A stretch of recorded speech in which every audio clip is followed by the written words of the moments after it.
ஆவியானவர் பேதுருவின் மூலமாக பல சத்தியங்களை வெளிப்படுத்தி இருக்கிறார். இந்த நாளிலும் கூட நாம் தியானிக்க போகிற இந்த சத்தியமும் தேவ ஆவியானவர் பேதுருவின் மூலமாக நமக்கு வெளிப்படுத்தி இருக்கிறார். பேதுருவின் மூலமாக வெளிப்படுத்தி இருக்கிற ஆவியானவர் முதல் வசனங்கள்ல 4 வசனங்கள்ல என்ன செய்யறாருன்னா, ஒரு மேய்ப்பன் நீங்க எப்படி இருந்தா உங்களுக்கு பரலோகத்துல கிரீடம் கிடைக்கும் அப்படின்னு சொல்லி அவர் ஆரம்பிக்கிறார். உடன் ஊழியர்கள் எப்படி நீங்கள் இருக்கணும், மேய்ப்பர்கள் எப்படி இருக்கணும், சபையை நடத்துகிறவங்க நீங்கள் எப்படி இருக்கணும், அப்படி இருந்தீங்கன்னா கண்டிப்பாக உங்களுக்கு என்ன செய்யும், பரலோகம் பலன் தரும், உங்களுக்கு கிரீடம் கிடைக்கும் அப்படின்றத அந்த முதல் 4 வசனத்தில் அவர் சொல்கிறார்.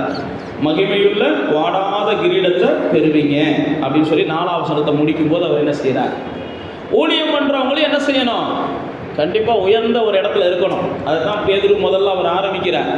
நீங்கள் மகிமையான கிரீடத்தை பெறணும் அப்படின்னா ஊழியக்காரங்க நீங்கள் எப்படி இருக்கணும் அப்படின்றத அவர் சுருக்கமாக சொல்கிறார். கொஞ்சம் இருமாப்பாக இருக்காதீங்க, கொஞ்சம் கட்டாயமாக எதையும் செய்யாதீங்க, அல்லது யாரையும் கட்டாயப்படுத்தியும் செய்யாதீங்க, எல்லாரையும் கொஞ்சம் என்ன செய்யுங்க, மனதுருக்கத்தோடு நடத்துங்க.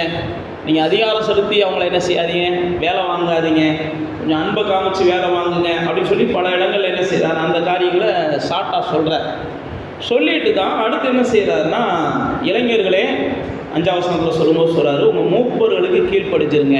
அப்படின்னா என்ன அர்த்தம்னா, புதுசாக ஆலயத்துக்கு உள்ள வர்றவங்கெல்லாம் இளைஞர்கள், முதல்ல அதை புரிஞ்சுக்கிறணும். புதுசாக ஆலயத்துக்குள்ளே வர்றவங்கெல்லாம் இளைஞர்கள், அவங்க வந்து என்ன செய்யணும், மூப்பர்கள் அப்படின்னா இதுக்கு முன்னாடி நம்ம ஆலயத்தில் இருக்கிறாங்க பாருங்க, கொஞ்சம் அவங்கள மரியாதையாக பாருங்க அப்படின்ற அர்த்தத்தில் கீழ்ப்படிங்க, ஏதாவது ஆலோசனைகள் அவங்கள்ட்ட கேட்டு தெரிஞ்சுக்கோங்க அப்படின்னு அவர் சொல்லிட்டு, அதுக்கடுத்து அவர் சொல்கிறார் கீழ்ப்படிங்க, மனத்தாழ்மையை அணிஞ்சுக்கோங்க அப்படின்னு சொல்லிட்டு அடுத்தான் சொல்கிறார், பெருமை உள்ளவங்களுக்கு கர்த்தர் என்ன செய்கிறார், எதிர்த்து நிற்கிறாரு, தாழ்மையாக இருந்தீங்கன்னா உங்களுக்கு கிருபை கிடைக்கும் அப்படின்னு சொல்லி இளைஞர்களுக்கு சொல்லுகிறார். அதனால் எப்பயுமே சர்ச்சுக்குள்ளே வர்ற நீங்களாக இருந்தாலும் அல்லது இனிமேல் வரப்போகிறவங்களாக இருந்தாலும் சபைக்குள்ளே வரும்போது ஏற்கனவே இருக்கிற மூத்த விசுவாசிகள்கிட்ட ஏதாவது டவுட்னா கேட்டு தெரிஞ்சுக்கிறோம்.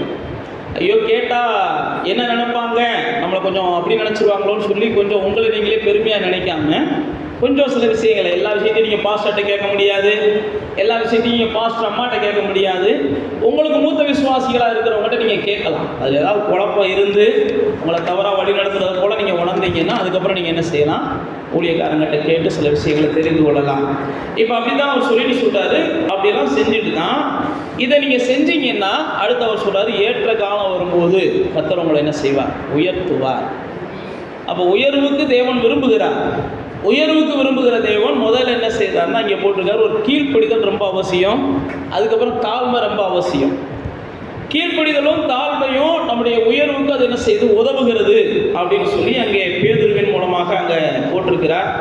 6ஆம் வசனத்தில் போடும்போது போட்டிருக்காரு, ஏற்ற காலத்தில் தேவன் உங்களை உயர்த்தும்படிக்கு அவருடைய பலத்த கரங்களுக்குள்ள என்ன செஞ்சிருங்க, அடங்கி இருங்க.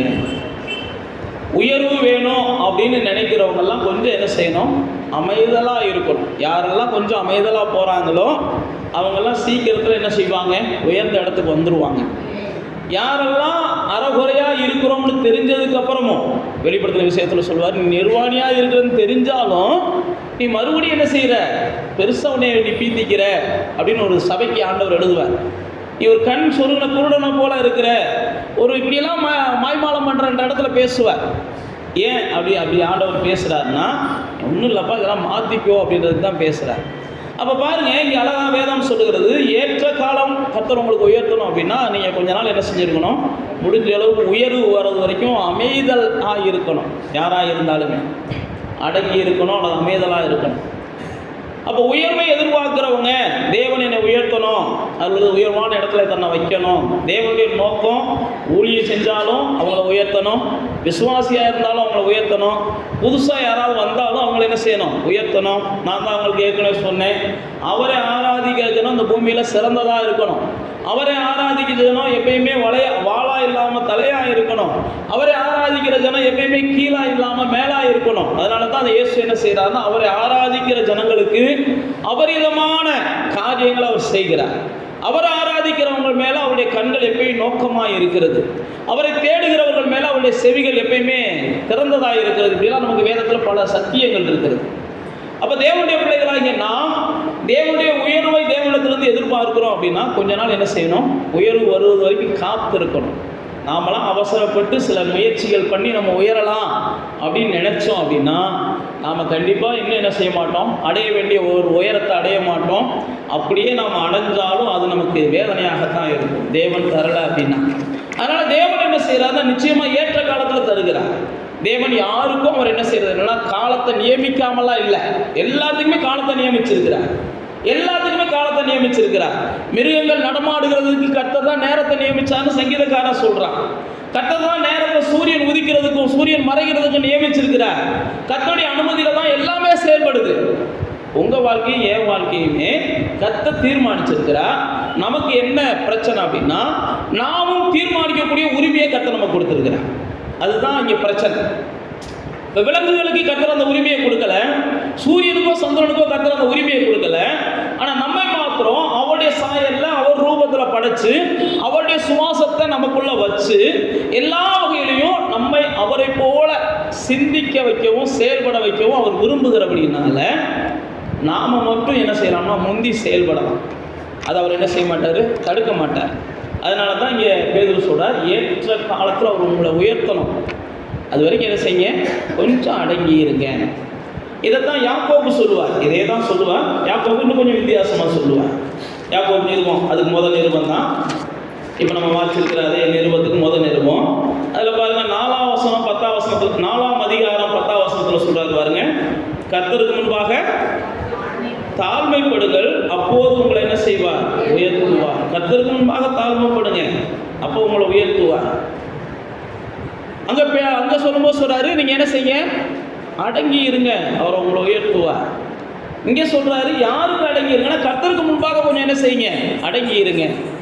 வேதத்துல பாத்தீங்கன்னா சாராளுக்கு குழந்தை இல்லாம இருக்கும், ஆகாருக்கு குழந்தை உண்டாயிரும். சாராளுடைய வேலைக்காரி தான் யாரு, ஆகா.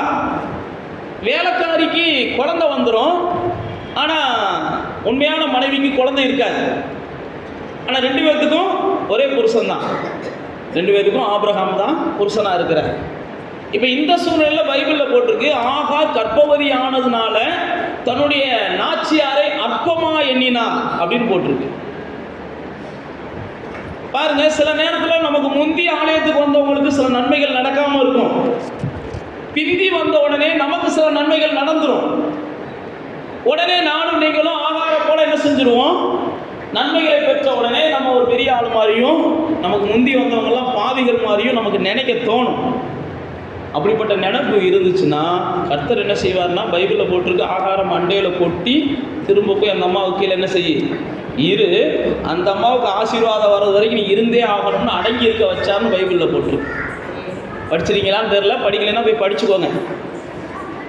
அப்போ ஆண்டவர் பாருங்க, அந்த ஆகார் நாச்சியாரை அற்பமா எண்ணின உடனே அந்த அம்மா அந்த ஆகாரை கொஞ்சம் கடினமாக நடத்துகிறாங்க. அதுக்கப்புறம் ஆகார் ஓடி போகிறாங்க.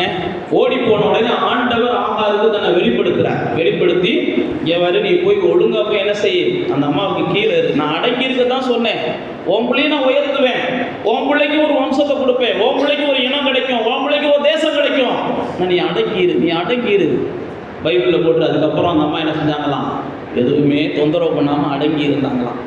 அடுத்த பிரச்சனை யாரால வந்துச்சுன்னு தெரியுமா? ஆகார் பிரச்சனையில் ஆகாருடைய மகனால தான் வரும். இஸ்மவேலும் ஈசாக்கும் சண்டை போடுவாங்க. சண்டை போட்ட உடனே தான் அடுத்துதான் என்ன செய்வார், ஆண்டவர் ரைட்டரா போங்க அனுப்பிச்சி விடுங்க, பிரித்து விட்டுருங்கன்றவார். ஏன் நான் உங்களுக்கு சொல்லுகிறேன் அப்படின்னா, சில நேரத்தில் நமக்கு முந்தி வந்தவங்களுக்கு சில நன்மைகள் நடக்காத போது பிந்தி வந்தவங்க நாம் சில நன்மைகளை பெற்றுட்டா ஆண்டவருக்கு நன்றி சொல்லலாம், தப்பு கிடையாது. ஆனால் அவங்கள அற்பமாக என்ன செய்யக்கூடாது, நினைக்கக்கூடாது, அற்பமாக பேசக்கூடாது. பிறகு பார்த்தீங்கன்னா ஆண்டவர் அதுக்கப்புறம் கொடுத்த குழந்தை தான் என்ன செஞ்சிச்சு, ஒரு ஆசீர்வாதமான குழந்தையாக மாறிச்சு. நீங்கள் அற்பமாக நினைச்சிங்க, யாரை நீங்கள் அசட்டை பண்ணி பேசுகிறீங்களோ அவங்களுக்கு கர்த்தர் உங்களை காட்டிலும் ஆசீர்வாதமான காரியத்தை செய்ய ஆரம்பிச்சிருவார். புரியலையா? அப்ப நீங்க முதல் தேவ சமூகத்துக்கு வந்த உடனே கர்த்தர் உங்களை உயர்த்துகிறார். உயர்த்தின உடனே இதுக்கு முன்னாடி உயர்வை பார்க்காம ஏங்கி கொண்டு இருக்கிறவங்களுக்கு நீங்க ஆறுதல் சொல்லணுமே ஒழிய, ஒன்றும் இல்லை கவலைப்படாதீங்க, என்னைய உயர்த்தின கர்த்தர் நிச்சயமா என்னைய காட்டு உங்களை கூட உயர்த்துவார்னு நீங்க சொல்லணும். நீங்க முந்தி வந்தவங்க, நாங்கள் பிந்தி வந்தவங்க, எங்களுக்கே இப்படி நன்மை செய்யறாரு, முந்தி வந்து அவங்களுக்கு இன்னும் நல்லா நன்மை செய்வார். நீங்கள் கவலைப்படாதீங்க சிஸ்டர், கவலைப்படாதீங்க பிரதர்னு சொல்லணும். அதை விட்டு போட்டு நான் காலையில் எழுந்திரிச்சோன்னே உபவாசம் பண்ணுறேன் அதனால் நடக்குது, நான் காலையில் எழுந்திரிச்சோன்னே தசமபாகம் கொடுக்குறேன் அதனால் நடக்குது, நீங்கள் என்னென்ன குறைய வச்சுருக்கீங்களோ தெரியலை, முதல் என்ன செய்ய சரி வேணுங்க, நான் பர்ஃபெக்டாக ஆனதுனால எனக்கு நடக்குதுன்னு நீங்கள் சொல்ல ஆரம்பிச்சிங்கன்னா கர்த்தர் நியாயம் தீர்ப்பார். அதை புரிஞ்சுக்கோங்க. பைபிளில் போட்டிருக்கு, உடனே தேவன் என்ன செஞ்சார்? ஆகாரின் குழந்தைக்கு கிடைக்காத ஒரு பெரிய பாக்கியத்தை அதை சாராளின் குழந்தைக்கு கர்த்தர் கொடுத்தார். ஆகாரின் குழந்தைய விரட்ட சொல்லிட்டார். சாராளின் குழந்தை தான் இனிமேல் இங்கே வாரிசா இருக்கட்டும்ட்டார். அதனால தேவ பிள்ளைகளாகிய நானும் நீங்களும் தேவன் நம்மளை உயர்த்த உயர்த்த பைபிள் நமக்கு சொல்லுது நாம் என்ன செய்யணும்? தாழ்த்தி கொண்டே போகணும். நீங்கள் எந்த அளவுக்கு தேவனுடைய உயர்வை பெறும்போதெல்லாம் உங்களை தாழ்த்துறீங்களோ அந்த அளவுக்கு தேவனுடைய உயர்வு உங்கள் மேலே என்ன செய்யும்? வந்துக்கிட்டே இருக்கும். நீங்கள் தாழ்த்துவதற்கு பதிலாக இந்த உயர்வை பிடித்து கொண்டு கொஞ்சம் பெருமையாக நடக்க ஆரம்பிச்சிட்டிங்கன்னா உங்கள்கிட்ட இருக்கிற உயர்வு என்ன செஞ்சிடும்? தானாகவே குறைய ஆரம்பிச்சிடும். அந்த உயர்வே உங்கள்கிட்ட இருந்தாலும் உங்களுக்கு மரியாதை இருக்காது, மதிப்பு இருக்காது. யாரும் என்ன செய்ய மாட்டாங்க, உங்களை மட்டமாக தான் பேசுவாங்க. அதனால தான் பைபிளில் போட்டிருக்கு, பெருமை உள்ளவர்களுக்கு தேவன் என்ன செய்கிறார்?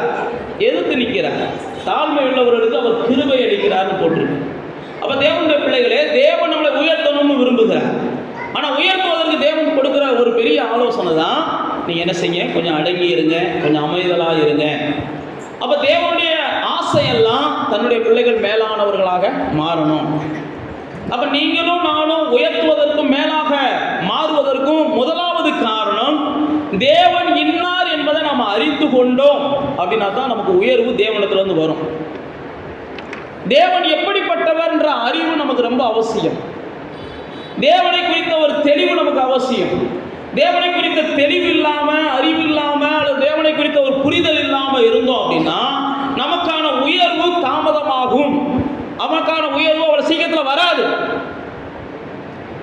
நீங்கள் வேதத்தை வாசிச்சு பார்த்தீங்கன்னா யாரெல்லாம் தேவனை நன்றாக அறிந்திருந்தார்களோ அவர்களெல்லாம் சீக்கிரத்தில் தலைக்க ஆரம்பிச்சிட்டாங்க, சீக்கிரத்தில் வளர ஆரம்பிச்சிட்டாங்க, சீக்கிரத்தில் மலர ஆரம்பிச்சிட்டாங்க, சீக்கிரத்தில் உயர ஆரம்பிச்சிட்டாங்க.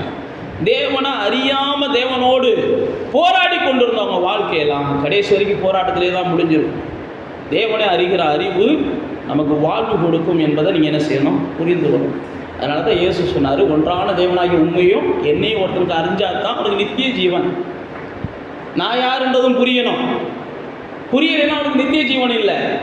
பாருங்கள், மத்தேயு 16ஆம் அதிகாரத்தில் பேதுருவிடத்தில் இல்லை, சீசர்களிடத்துல இயேசு கேட்கிறார், இந்த உலகத்தில் இருக்கிறவங்களாம் இனி யார் என்று சொல்லுகிறார்கள் அப்படின்னு இயேசு தன்னுடைய சீசர்களை பார்த்து மத்தேயு 16ஆம் அதிகாரத்தில் கேட்கிறார். மத்தேயு 16ஆம் அதிகாரத்துக்கு வந்த உடனே 14வது வசனத்திலிருந்து 13வது வசனத்தில் இயேசு கேட்கிறார், பிலிப்பு செசரியா தேசங்களில் போயிட்டு மனுஷகுமாரனாகிய என்னை ஜனங்கள் யார் என்று சொல்லுகிறார்கள் அப்படின்னு கேட்கிறார். அதற்கு அவர்கள் சிலர் உண்மை யோவான் ஸ்நானகன்னு சொல்றாங்க, சிலர் எலியான்னு சொல்றாங்க, வேறு சிலர் எரேமியான்றாங்க, இன்னொரு சிலர் என்ன செய்யறாங்க, தீர்க்கதரிசிகள் யாராவது ஒருவராக இருப்பாங்க அப்படின்னு சொல்றாங்க அப்படின்னு சொல்றாரு. பைபிளில் போட்டிருக்குது. என்னைக்காவது ஒரு நாள் ஆண்டவர் சில நேரத்தில் உங்களை குறித்து அப்படிதான் உங்கள்கிட்டையும் கூட இப்படிலாம் கேட்பா, ஜனங்கள் என்னை பற்றி என்னப்பா பேசுகிறாங்க. அப்போ நீங்கள் சொல்லலாம், ஒருவேளை இந்த 100 தெய்வங்களில் நீங்கள் ஒரு தெய்வம்ன்றாங்க, 33 கோடி தேவர்களில் நீங்கள் ஒரு தேவர்ன்றாங்க. இல்லை என்கிட்ட ஒன்று நீங்கள் சொல்லலாம், ஆண்டவர் என்ன செய்வார், அவன் சொல்கிறவெல்லாம் சொல்லிட்டு போகிறான், நீ என்ன சொல்கிற? எனக்கு அப்படி தான் தோணுது ஆண்டவர், அதனால தான் என்ன செஞ்சுருக்கேன், எம்மதமும் சம்மதமும் எழுதி போட்டிருக்கேன்னா அப்படி தான் தோணுதா, ரைட்டு, வாழ்த்துக்கள் தான் அவர் என்ன செய்வார், அப்படியே இருப்பார். சில நேரத்தில் நம்மளும் அப்படி தான் நினைக்கிறோம், எம்மதமும் சம்மதம், எல்லா சாமியும் ஒன்று தான் அப்படின்னு நினைக்கிறோம். தேவ பிள்ளைகளுக்குள்ள அந்த நினைப்பே வரக்கூடாது. சாமினா ஒன்று தான், எல்லா சாமியும் ஒன்றெல்லாம் கிடையாது. மற்றவங்க என்ன வேணாலும் நினச்சிட்டு போகிறாங்க, மற்றவங்க என்ன வேணாலும் பேசிட்டு போகிறாங்க. பைபிளை தொற்றுக்கிற, பைபிளை தேடுகிற, பைபிளை கேட்குற நமக்குள்ள ஒரே ஒரு நிச்சயம், சாமினா ஒன்று தான், ஒரே தேவன் தான், அது ஒரே மீட்பர் தான், ஒரே வழி தான், ஒரே பாதை தான், வேறு எதுவுமே என்ன செய்யாது. மற்றவங்க சொல்லலாம், எல்லா பக்கமும் போய் சேரும், கடலில் சேரும், என்னென்னமோ உதாரணங்களை சொல்லலாம். அதுக்கெல்லாம் நீங்கள் வாக்குவாதம் பண்ணி இருக்க வேண்டாம். ஆட்டுப்பா என்னைய ஆள விடுப்பான்ட்டு அதெல்லாம் நான் நம்புறதில்ல. ஒரே வார்த்தை, அதெல்லாம் நான் நம்புறதில்லை. நீங்கள் என்கிட்ட பேசி வேஸ்ட்டு அப்படின்னு சொல்லிட்டு நம்ம கடந்து போயிடும். இப்படி தான் இயேசுகிட்ட கேட்குறாங்க. உடனே இயேசு அதுக்கெல்லாம் விளக்கம் சொல்லலை. என்னை யார் என்று இந்த ஜனங்கள் சொல்லுகிறாங்க, இப்படிலாம் சொல்கிறாங்க. உடனே இயேசு அடுத்த நிமிஷம் என்ன செய்கிறாரு, நீங்கள் யாருன்னு சொல்கிறீங்க? அப்போ எல்லாரும் என்ன செய்கிறாங்கன்னா, இவர் யாரா இருப்பார், ஒருவேளை எலியாவா இருப்பாரா, எரேமியாவா இருப்பாரா அப்படின்னு எல்லாரும் யோசிச்சுக்கிட்டு இருக்கிறாங்க. ஏன்னா இப்போ உங்களுக்கு அந்த தேர்ந்தெடுக்கிறதுக்கு 4 பாயிண்ட் கொடுத்துட்றாங்க. ஒரு சிலர் யோவான் ஸ்நானகன்னு சொல்கிறாங்க, ஒரு சிலர் எலியான்னு சொல்கிறாங்க. இதில் எதை டிக் பண்ணுறதுன்னு எல்லாரும் கேட்பாங்க. உங்கள்கிட்ட கேட்டால் அப்படி தானே கொடுப்பீங்க. 4 பாயிண்டை கொடுத்து ஒன்றை டிக் பண்ணுங்கன்னா என்ன செய்வோம்? இதில் எதை டிக் பண்ணுறதுன்னு யோசிப்போம். தெரியலையா? 4ல் முதல் 3 தெரியல என்ன செய்வோம்? முதல் கொஸ்டினில் 2 டிக் பண்ணியிருக்கோம். இந்த கொஸ்டினில் என்ன செய்வோம்? 3 டிக் பண்ணுவோம், இல்லை 4 டிக் பண்ணுவோம். தெரியாத கொஸ்டின் அப்படி தானே செஞ்சுருப்பீங்க. அப்படிலாம் செய்யலைன்னு சொன்னீங்கன்னா உண்மைக்கு நீங்கள்லாம் நல்லவங்க தான். தெரியாத கொஸ்டினை தெரிஞ்ச கொஸ்டினை செய்ய போகிறதில்ல. தெரியாத கொஸ்டின் நம்ம என்ன செய்வோம்? அப்படி செய்வோம். ஆனால் இங்கே பாருங்க, இயேசு கேட்ட உடனே சீசர்கள் என்ன செஞ்சாங்க? எல்லாரும் யோசிக்கிறாங்க. உடனே பேதுரு சொல்றாரு, பாருங்க, நீங்க தான் ஜீவனுள்ள தேவனுடைய குமாரனாகிய கிறிஸ்து அப்படின்னு சொன்ன உடனே இயேசுக்கு பெரிய சந்தோஷம். நீங்க இயேசுவை எப்படி பார்க்குறீங்கன்றத இயேசு கேட்கிறாரு. இயேசுவை நீங்க எப்படி பார்க்குறீங்கன்றதையும் இயேசு பார்க்கிறார்.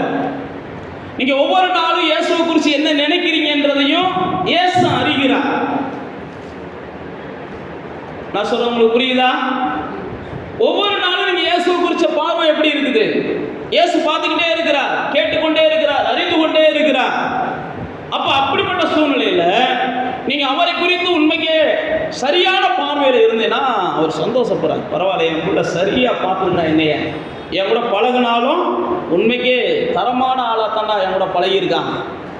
அதை விட்டு போட்டு, ஆண்டவரே நீ ரொம்ப சோதிக்கிறவர் என்பது எனக்கு தெரியும், நீ ரொம்ப பாடுபடுத்துகிறவர்னு எனக்கு தெரியும், இல்லை நீ ரொம்ப நீங்கள் என்ன செய்வீங்க புடமிடுறவர்னு எனக்கு தெரியும், இப்படியே பேசி பேசி பேசி நம்ம இருந்தோம்னா அது நான் புடமிடுறவராகவே நீ பார்த்துட்டு போ, சோதிக்கிறவராகவே பார்த்துட்டு போ. அல்லது நீங்கள் ரொம்ப விளையாடுறவராக, சில நேரத்தில் சொல்கிறாங்கல்ல சில புராணங்களில் கடவுள் மனிதனோடு விளையாண்டு கொண்டு இருக்கிறார், இது திருவிளையாடுன்றாங்க, என்னென்னமோ சொல்கிறாங்களா, அப்படிலாம் நம்ம நினச்சோம்னா நாம் எப்படி நினைக்கிறோமோ அப்படி தான் அவர் நமக்கு வெளிப்படுவார். அதனால தான் பேதுரு அழகா ஒரே வார்த்தை சொல்கிறான், நீ தான் ஜீவனுள்ள தேவனுடைய குமாரன், நீ தான், வேற வழியே இல்லை, நீ தான் அப்படின்றான். உடனே இயேசு பெரிய சந்தோஷப்படுறார். இயேசு பார்த்தீங்கன்னா தான் சீசர்களை பார்த்து பலமுறை சந்தோஷப்பட்டார். பைபிளில் போட்டுக்கு ஆவியில் களி கூர்ந்து பாலகர்களுக்கும் இந்த கல்விமான்களுக்கும் ஞானிக்கு வெளிப்படுத்தாத இந்த பாலகர்களுக்கு என்ன செஞ்சுருக்கிறீங்க? வெளிப்படுத்தி இருக்கிறீங்களே. இயேசுடைய சீசர்கள் உங்களுடைய நாமத்தினால போய் நாங்கள் பேய்களை துறக்கணும் அப்படின்னு இயேசுட்டு வந்து சொல்லுவாங்க. உங்களுடைய நாமத்தினால போய் நாங்கள் இதை செஞ்சோம், உங்களுடைய நாமத்தினால போய் அதை செஞ்சோம் அப்படின்னு சொல்லுவாங்க. உடனே இயேசு ரொம்ப சந்தோஷப்படுவார். சில நேரத்தில் ஊழியக்காரங்களும் நாங்களும் சில விசுவாசிகளை பார்த்து உண்மைக்கே ரொம்ப சந்தோஷப்படுறோம். அதே நேரத்தில் ஊழியக்காரங்களாகிய நாங்களும் சில நேரத்தில் சில விசுவாசிகளை பார்த்து இயேசுவை போல ஏண்டா உணர்வு இல்லாமல் இருக்கீங்கன்னு இயேசு சீசர்களை பார்த்து கேட்டார். இன்னும் திருந்தாமல் இருக்கிறீங்களே, இன்னும் புரியாமல் இருக்கிறீங்களே, இயேசு சீசர்களை பார்த்து தான் கேட்டார். இன்னுமா உங்களுக்கு உணர்வு இல்லை, இன்னுமா உங்களுக்கு புரியலை, இன்னுமா நீங்க அறியாமல் இருக்கிறீங்க. இயேசுடைய சீசர்கள் இயேசுவோடு கப்பல் பயணத்தில் இருப்பாங்க. அப்ப இயேசு என்ன செய்வார்னா, புளித்த மாவை குறித்து எச்சரிக்கையா இருங்க அப்படிம்பார். உடனே இயேசுவோட சீசர்கள் என்ன செய்வாங்க, இன்னைக்கு நம்ம அப்பம் கொண்டு வரல, அதனால இயேசு என்ன செய்கிறார், குத்து மதிப்பாக நம்மளை குத்தி காமிக்கிறார், ஏதோ ஒரு வகையில் என்ன செய்கிறார், நம்மளை குத்தி காமிக்கிறார்னு அவங்க நினைப்பாங்க. பைபிளில் போட்டு இயேசு உடனே என்ன செய்வாராம், அவங்க நினைவுகளை புரிஞ்சுக்கிட்டு, ஏண்டா பாவிகளா, 4000 பேர் நீங்கள் தாண்டா அப்பம் கொடுத்து மீதம் எடுத்தீங்க, 5000 பேருக்கு நீங்கள் தாண்டா அப்பம் கொடுத்து மீதம் எடுத்தீங்க, இப்போ அப்போ இல்லைன்னு கவலைப்படுறீங்களே, நான் அதை பற்றியே பேசலடா, எப்போத்தே நீங்கள் உணர்வடைய போறீங்களோ அப்படின்னு சத்தம் போடுவது. ஒரு நல்ல மேய்ப்பன் என்ன செய்வாங்கன்னா, பாராட்டவும் தெரியணும், ஒரு நல்ல மேய்ப்பனுக்கு என்ன செய்யணும், தவறும்போது சுட்டி காட்டவும் தெரியும். பாராட்டிக்கிட்டே இருந்தால் அது நல்ல மேய்ப்பன் கிடையாது, பாராட்டிக்கிட்டே இருந்தால் நல்ல தகப்பன் கிடையாது. தவறும்போது சுட்டி காட்டணும், அவங்க தான் நல்ல தகப்பன், நல்ல மேய்ப்பன். ஏன்னா இதுக்கு இதே அதிகாரத்தில் அடுத்த சில வசனங்களிலே பேதுரு தவறுவார். பேதுருவை பார்த்து இவ்வளவு சந்தோஷப்பட்ட இயேசு, பேதுருவை பார்த்து இவ்வளவு பாராட்டின இயேசு, பேதுருவை பார்த்து நீ மேலானவன் அப்படின்னு சொல்லி அவனுக்கு அங்கீகாரம் கொடுத்த இயேசு, அடுத்த சில வசனங்களிலே நீ சாத்தானுக்கு இடம் கொடுத்துட்டேன். அதனால் உங்களை பாராட்டிக்கிட்டே இருக்கிறாங்கன்னா அவங்க உண்மையான அன்பு உள்ளவங்க இல்லை அப்படின்றத முதல்ல நீங்கள் என்ன செஞ்சுக்கோங்க, புரிஞ்சுக்கோங்க. நீங்கள் தடுமாறும் போதும், நீங்கள் தவறும் போதும், அல்லது நீங்கள் சில இடங்களில் ஏதாவது மிஸ்டேக் பண்ணும்போதும் உங்கள்கிட்ட கொஞ்சமாவது முகத்தை சுன்றாங்கன்னா அவங்க தான் உங்கள் மேலே உண்மையான உள்ள அன்பு உள்ளவங்க. சொல்ல முடியலைனாலும் பரவாயில்ல, கொஞ்சமாவது முகத்தை என்ன செய்கிறாங்க, சொல்ல முடியாமல் தவிக்கிறாங்கன்னா நீங்கள் புரிஞ்சுக்கோங்க. அப்போ பாருங்க, இயேசு பேதுருவை பார்த்து சொல்றாரு, சீமோனின் குமாரனாகிய பேதுருவே, நீ பெரிய பாக்கியவான். அடுத்து சொல்றாரு பாருங்க, இதை உனக்கு யார் தான் வெளிப்படுத்தியிருக்கிறார்? ரத்தமும் மாம்சமும் வெளிப்படுத்தல, பரலோகத்தில் இருக்கிற பிதா தான் உனக்கு வெளிப்படுத்தியிருக்கிறார். அதனால நான் உன்னை கொண்டு என்ன செய்ய போறேன்? பெரிய காரியங்களை செய்ய போறேன். இயேசுவை அறிகிற அறிவு தான் பாதாளத்தின் வல்லமைகளுக்கு உங்களை தப்புவிக்கும். இயேசுவை அறிகிற அறிவு தான் உங்களை சத்துருவின் கையிலிருந்து தப்புவிக்கும். இயேசுவை நீங்க அறிகிற அறிவில், அதனால தான் உங்களுக்கு சொல்றேன், நீங்க உயரணும் அப்படின்னு நினைச்சா இயேசு அறிகிற அறிவில் என்ன செய்யணும்? வளரணும். ஒரு IAS ஆகணும்னு நினைச்சா நீங்க ஜெனரல் நாலேஜ் என்ன செய்யணும்? வளர்த்துக்கொள்ளணும். நாலேஜே நான் வளர்த்துக்கிற மாட்டேன், ஆனால் நான் IAS எக்ஸாம் சாகுற வரைக்கும் எழுதிக்கிட்டு இருப்பேன்னா நீங்கள் சாகுற வரைக்கும் எழுதிக்கிட்டு வேணா இருக்கலாம். அதுக்கு ஒரு எல்லாம் வச்சிருக்கேன். சாகுற வரைக்கும் உங்களை எழுத விட மாட்டேன். கேட்குற சாகுற வரைக்கும் சிலர் சொல்லிக்கிட்டே இருப்பாங்க, இந்த இதுக்கு TNPSC எழுதிக்கிட்டே இருக்கேன், அதை எழுதிக்கிட்டு இருக்கேன், இதை எழுதிக்கிட்டு இருப்பேன். நீங்கள் எதை எழுதுறீங்களோ அதை குறித்த ஒரு அறிவு உங்களுக்கு என்ன செய்யணும்? வளரணும். நீங்கள் அடையணும்னு நினச்சிட்டிங்கன்னா அதை குறித்த அறிவை வளர்க்கணும். அதே மாதிரி தான் தேவனாலே நான் உயரணும்னு நீங்கள் நினச்சிட்டிங்கன்னா நீங்கள் தேவனை குறித்த அறிவை என்ன செய்யணும்? வளர்க்கணும். தேவனை உயர்த்தணும் அப்படின்னு நினச்சிட்டிங்கன்னா தேவனை அறிகிற அறிவை நீங்கள் வளர்க்காமல் தேவனத்திலிருந்து உயர்வை நீங்கள் பெற்றுக்கொள்ள முடியாது. அதனால தான் இங்கே வேதத்தில் பார்க்குறோம், பேதுருவை பார்த்து ஆண்டவர் சொல்லுகிறார், இனி நீ ஒரு உயர்ந்த இடத்துக்கு நீ வரப்போகிற. ஏன்னா என்னை குறித்த ஒரு தெளிவான பார்வை உனக்குள்ளே இருக்குது, என்னை குறித்த ஒரு அறிவு உனக்குள்ளே இருக்குது. நீ ஒரு உயர்ந்த இடத்துக்கு என்ன செய்ய போகிற? வரப்போகிற. நீ கட்டுகிறது கட்டப்படும், நீ கட்ட விழுக்கிறது கட்ட விழுக்கப்படும். உன்னை நான் மேலானவனாக வைக்க போகிறேன், நான் உன்னை உயர்வானவனாக வைக்க போகிறேன். அப்போ நீங்களும் நானும் உயர்ந்த இடத்துக்கு போகணும், அல்லது தேவனாலே நம்மளை உயர்த்தப்படணும் அப்படின்னா முதல்ல நாம் செய்ய வேண்டியது தேவனை அறிகிற அறிவில் என்ன செய்யணும்? வளரணும். தேவனை அறிகிற அறிவில் நம்ம வளர்ந்தால்தான் நம்முடைய அடையாளங்கள் மாறும். தேவனை அறிகிற அறிவில் நம்ம வளரலை அப்படின்னா நம்முடைய அடையாளங்கள் பாவ அடையாளங்கள் நம்ம மேலே பாவ அடையாளமாகவே தான் இருக்கும். சாப அடையாளங்கள் சாப அடையாளமாகவே தான் இருக்கும். தேவனை அறிகிற அறிவில் நீங்கள் வளர்ந்தால் தான் உங்கள் மேலே இருக்கிற எல்லா அடையாளங்களுக்கும் மாறுகிறத நீங்கள் பார்ப்பீங்க. நம்ம எல்லாருக்குமே தெரியும், இயேசுவை அறிந்து கொண்ட சமாரியா பெண்ணுடைய அடையாளத்தை ஆண்டவர் என்ன செஞ்சார்? மாற்றினார். இயேசுவை அறிந்து கொண்ட ரூத்தோடைய அடையாளத்தை கர்த்தர் மாற்றினார். இயேசுவை அறிந்து கொண்ட ராகாப்போட அடையாளத்தை கர்த்தர் மாற்றினார். ராகாப் தேவனை குறித்து என்ன அறிஞ்சிருந்தாங்கன்னு தெரியுமா உங்களுக்கு? இஸ்ரவேலர்கள் எரிகோ பட்டணத்துக்குள்ள வர்றாங்க. ராகாப் யாரு? அந்த அம்மா ஒரு வேசி, நல்லவங்கெல்லாம் கிடையாது. இஸ்ரவேலர்கள் அந்த பட்டணத்துக்குள்ள வர்றாங்க. பட்டணத்துக்குள்ள வந்த உடனே அந்த ராஜாவுக்கு தெரிஞ்சு போகுது. தெரிஞ்ச உடனே அந்த ராஜா இவங்களை பிடிப்பதற்கும் கொல்லுவதற்கும் முயற்சி பண்றான், வேவுகாரர்களை. அப்ப இவங்க ஓடி போய் ஒளிகிற இடம் தான் அந்த ராகாப் என்கிற பைபிளில் போட்டிருக்கு, வேசினே தான் அந்த அம்மாவை போட்டிருக்கு. அந்த வீட்டுக்குள்ளே போய் அவர் ஒளிஞ்சுக்கிறார். ஒளிஞ்ச உடனே அங்கேயே வந்துடுறாங்க, கேட்குறாங்க. அப்போ இந்த அம்மா அவங்கள காப்பாற்றுறாங்க. காப்பாற்றிட்டு அவங்க சொல்கிறாங்க, உங்கள் தேவன் உங்களை நடத்தி வந்ததெல்லாம் நான் கேள்விப்பட்டேன், உங்கள் தேவன் உங்களுக்கு செஞ்சதெல்லாம் நான் அறிஞ்சேன், உங்கள் தேவனுடைய செயலெல்லாம் பார்க்கும்போது நானும் என் உள்ளத்தால் அந்த தேவன் மேலே என்ன செய்கிறேன்? ஒரு பற்றுள்ளவனாக இருக்கிறேன். அதனால் நாளைக்கு இந்த ஊருக்கு நீங்கள் வருவீங்க, இந்த ஊரை நீங்கள் பிடிப்பீங்க, இந்த ஊர் உங்களுக்கு சொந்தமாகும், இந்த இடத்துல நீங்கள் வாழ போகிறீங்க. அப்போ என் குடும்பத்தை மட்டும் என்ன செஞ்சுருங்க? காப்பாற்றுங்க. பைபிள் அப்படி தான் போட்டிருக்கு. அந்த அம்மா ஒரு வேசி தான், ஆனால் தேவனை அறிஞ்சிருந்தாங்க. நீங்கள் யாராக இருந்தாலும் தேவனே அறிகிற அறிவு தான் உங்களுக்கு அடுத்த அடையாளத்தை கொடுக்கும், நல்ல அடையாளத்தை கொடுக்கும். அந்த ராகாப்புடைய வம்சத்தில் தான் பைபிள் பிரகாரம் பார்த்தீங்கன்னா அடுத்தடுத்த பெரிய பெரிய ஆட்கள் பிறந்தாங்க. போவாஸ் கூட வருவார். இனி எத்தனை பேர் நம்ம சொல்லலாம். அப்போ தேவனுடைய பிள்ளைகளாகி நீங்கள் கர்த்தரை அறிகிற அறிவு தான் உங்கள் வாழ்க்கையில் என்ன செய்யுது? நிறைய ஆசீர்வாதங்களை நீங்கள் பெற்றுக்கொள்வதற்கு வழிகாட்டுது. கர்த்தரை அறிகிற அறிவில் கொஞ்சமாவது என்ன செய்ய? சுயமாக வளருங்க. வேதத்தை படித்து கொஞ்சம் சுயமாக வளருங்க. வேதத்தை படிக்க முடியாதவங்க இந்த கேட்குற சத்தியத்தையாவது கொஞ்சம் சிந்திச்சு பாருங்க. கேட்டுக்கிட்டே இருக்காதீங்க. நீங்கள் சுயமாக ஆண்டவரை என்ன செய்யணும்? கற்றுக்கொள்ளணும், ஆண்டவரை அறிந்து கொள்ளணும். கொஞ்ச நேரமாவது படிக்க தெரிஞ்சவங்க பைபிள்லேருந்து ஒவ்வொரு நாளும் ஆண்டவர் எப்படிப்பட்டவர்ன்றதையாவது என்ன செய்யுங்க? அறிந்து கொள்ளுங்க. நமக்கு மனுஷன் எப்படிப்பட்டவன்னு அறிஞ்சுக்கிறது ஈஸி. எந்த மனுஷனை பற்றி கேட்டாலும் 10 பாயிண்ட் என்ன செய்வோம், அழகாக நல்ல பாயிண்ட் நமக்கு சொல்லவே தெரியாது. எந்த மனுஷனை பற்றி கேட்டாலும், எந்த மனுஷனை பற்றி 10 பாயிண்ட் கேட்டாலும் நமக்கு நல்ல பாயிண்ட் ஒன்று கூட அவ்வளோ சீக்கிரத்தில் வராது. 10 பாயிண்ட்டுமே அப்படி தான் வரும். ஏன்னா நம்ம மனுஷனை ஈஸியாக என்ன செஞ்சிடறோம், அறிஞ்சிடறோம். நான் மறுபடியும் சொல்லுகிறேன், மனுஷனே அறிகிறதுனால நமக்கு ஒரு பிரயோஜனமும் இல்லை. பைபிளில் போட்டிருக்கு, மனுஷனை அறிகிறதுனால நீங்கள் தான் குற்றவாளியாக மாறுறீங்க. குற்றவாளியாக நீங்கள் தான் மாறுறீங்க. ஓங்கண்ணில் இருக்கிற துரும்பை பார்க்காம, அவங்க ஓங்கண்ணில் இருக்கிற தூணை பார்க்காம அவங்க கண்ணில் இருக்கிற துரும்பை ஏண்டா பார்க்குறேன்ற கதையில் ஆண்டவர் கேட்குறார். அப்போ தேவனுடைய பிள்ளைகள் நாம் உயர்வு அடையணும் அப்படின்னா நாம் தேவனை அறிகிற அறிவில் என்ன செய்யணும், வளரணும்.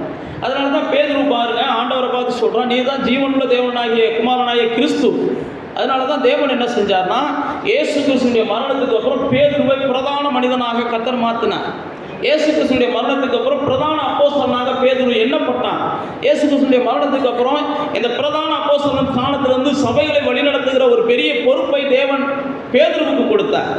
அதுக்கு ஒரே ஒரு காரணம், அவன் தேவனை குறித்த சரியான பார்வை உடையவனாக. இப்போ நீங்களும் நானும் என்ன செய்யணும், தேவனை குறித்த ஒரு பார்வை நமக்கு சரியாக இருக்கணும். அந்த சரியான பார்வையை வளர்த்து கொள்வதற்கு, ஏன்னா வேதத்தின்படி நாம் தேவனை அறிகிற அறிவில் வளரலாம்னு நினைக்கும் போது தான் சாத்தான் பல கலைகளை கொண்டு வந்து போடுவான். சாத்தான் பல கலைகளை கொண்டு வந்து போடுவான். சாத்தானுடைய கலைகளை நமக்கு என்ன செய்யணும், புரிந்து கொள்ள தெரியும். அதுக்கு அடுத்த வசனங்களில் பேதுரு சொல்லுவார். நான் வேகமாக கடந்து போகிறேன். நீங்கள் உயரணும் அப்படின்னா நான் சொன்னது மாதிரி முதல்ல தேவனை அறிகிற அறிவிலே வளருங்க. 2வது பேதுருட்ட வாங்க. அடுத்த பேதுரு என்ன செய்யறாருன்னா, உங்களுடைய கவலைகளை எல்லாம் அவர் மேலே வச்சிருங்கன்றார். 7ஆம் வசனத்தில் சொல்லும்போது உங்களுடைய கவலைகளை எல்லாம் அவர் மேலே வச்சிருங்க. அப்போ தேவனுடைய பார்வையில் தேவனுடைய பிள்ளைகளாகிய நீங்களும் நானும் கவலையோடு சுற்றி கொண்டு திரிகிறதை தேவன் விரும்புகிறதில்லை. கவலை இல்லாத மனுஷன் யாருமே கிடையாது.